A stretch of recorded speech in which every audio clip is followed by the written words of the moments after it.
Dear students, today I will teach you a poem, An Elementary School Classroom in Slum by Stephen Spender. Stephen Spender was an English poet and essayist. He took keen interest in politics. He was socialist and a pacifist also. An Elementary School Classroom in Slum concentrates on the themes of social injustice and class inequalities. The poem is divided into four stanzas.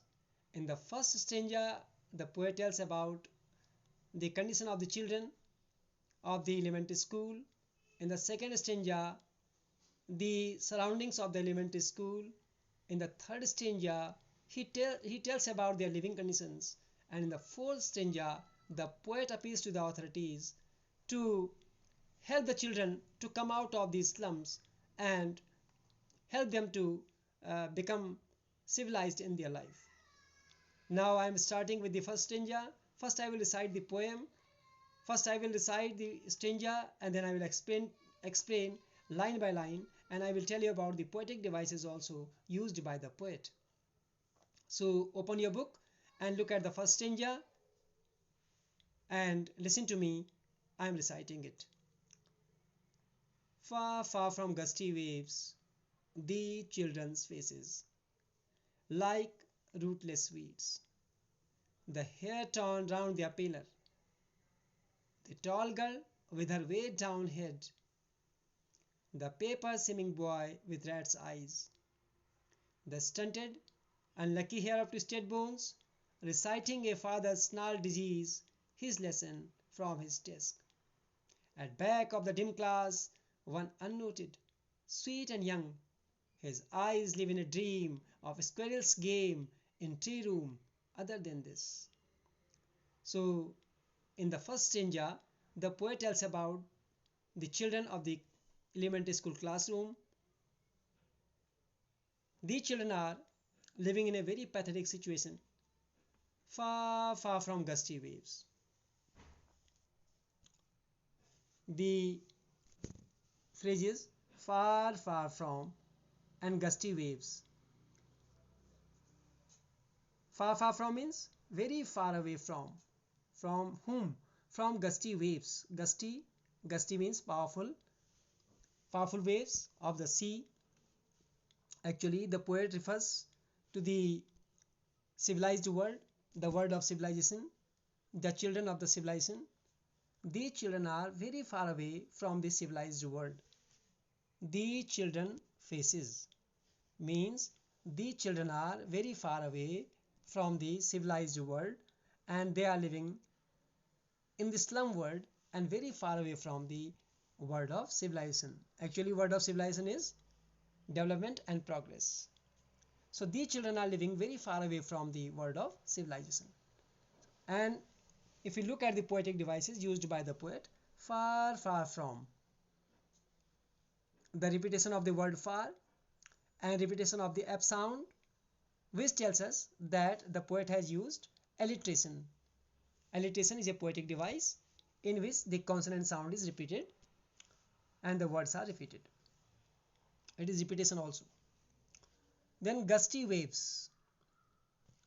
Gusty waves is an image of powerful waves. These children are living very far away from the powerful world of civilization. Then, like rootless weeds. The poet tells about these children that they are like rootless weeds.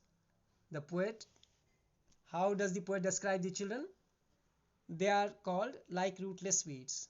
Rootless, the poet has created another image here of rootless weeds. Rootless means rootless plants. And rootless plants have no existence. They can't survive. And weeds are unwanted plants. It means that these children have no existence in the society and they are unwanted in the society also. They are rootless weeds. The hair torn round their pillar. Their hair are untidy. They are scattered over their pale face. Pale face. Pale color is the symbol of sickness. Their hair are scattered on their pale face. So the poet tells about the condition of these children. Now the poet gives example of some of the children of the slum classroom.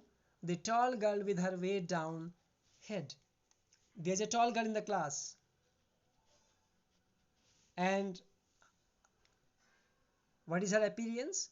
That her head is down. It might be because of some burden. She is sad or depressed. Her weighed down head because of the poverty.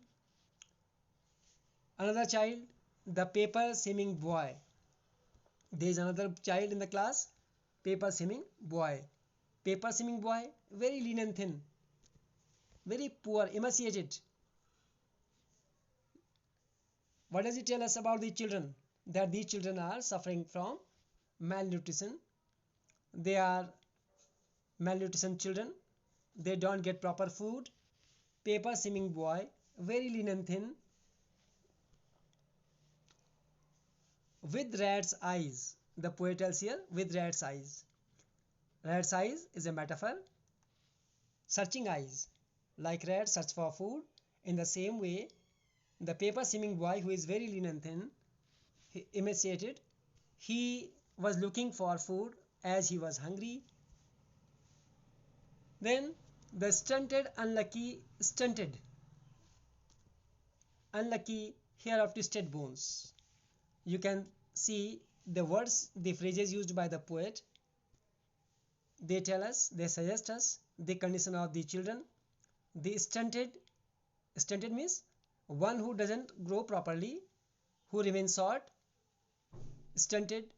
Unlucky here, unlucky, the word unlucky is used here, means that the child is unlucky. Here means one who inherits, follower, the successor of twisted bones.